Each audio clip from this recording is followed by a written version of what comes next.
A year and a half after the UK voted to leave the EU, the British public is getting increasingly frustrated with the way its government is preparing for the big divorce.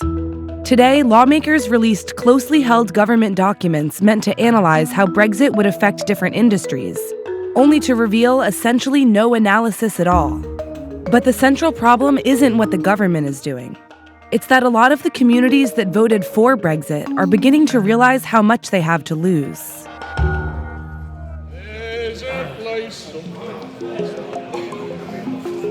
Straight in then, gents. 330, 35, 45, 50. Mr. Neptune. Grimsby is the fish capital of Britain.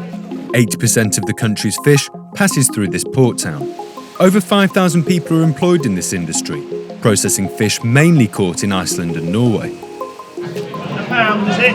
Mr. Pete Taylor, battled me down again. Brexit. Yeah? Anything that worries you about it? Everything that worries me about it. You're up for it. You want it to happen quicker. Well, if you'd been here 20 years ago and seen what it's gone to this in 20 years, you'd think, yeah, we need something to help us out because nothing's helped us out so far. Grimsby has been struggling. The city once hosted the largest fishing fleet in the world, but it began to face major competition when other countries that share the North Sea wanted a piece of its success. So business had to adapt. Instead of catching fish, Grimsby now processes fish. As an EU country, Britain can cheaply and easily receive products from EU trading partners, like Iceland and Norway, process them and sell them onto the continent. When Britain leaves the EU, it could also leave the customs union, the common market, and associated trade agreements with EU partners. The challenge this will present to Grimsby's major industry is obvious. So why then did 70% of people here vote for it? It's a personal question, but did you vote out or in? I voted out, oddly enough. Today, would I vote out? Can you tell me why you did that? Because, it kind of doesn't matter what you do something. And actually, what we should do is just get on with it. The uncertainty is what really panics markets. Patrick Salmon buys haddock at the market to supply his artisan smoked fish business. So this year alone, we've seen price of fish go up 20, 30%, and that's due to Brexit in part. The fall in the pound dramatically hit our industry. There's no question. Nobody would refute that. He sells wholesale to high-end restaurants in the UK and had hoped to start exporting soon. We've filleted all the fresh haddock this morning, and we're now loading each house, which is a four-man operation. So that's a traditional way of doing it. Is there any way that you're going to have to change your business at all in light of what Brexit might throw up? Yeah, if supplies become in any way restricted, rather than selling to wholesalers at low margins, big volumes, I could specialise this smokehouse in supplying the public directly, so that would work. In the absence of meaningful government assessments of the impact of Brexit on business sectors, the local trade body representing Grimsby's fish processors knows exactly what it wants.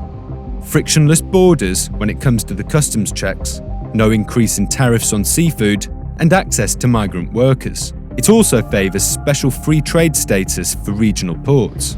Essentially, to preserve the trade arrangement the town voted to disrupt. But no one can say whether Brexit negotiations will allow any exceptions for fish or Grimsby. You've held this view that Britain shouldn't be a part of the EU since the 1970s. Why hasn't your opinion changed over that course of that time? Because I am of that view irrespective of the impact on the economy.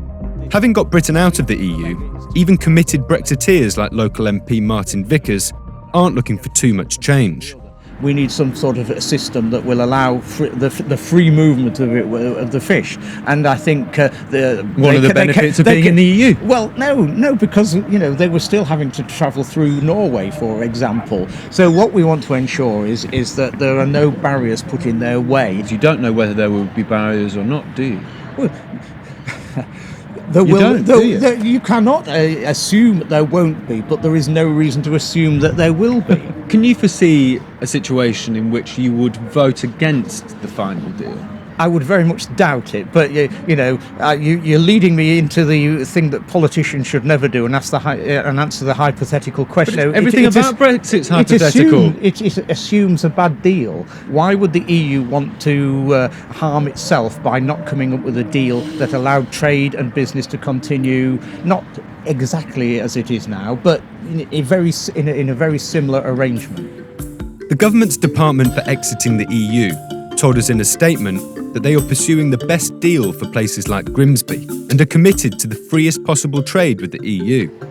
Grimsby is a long way from Westminster.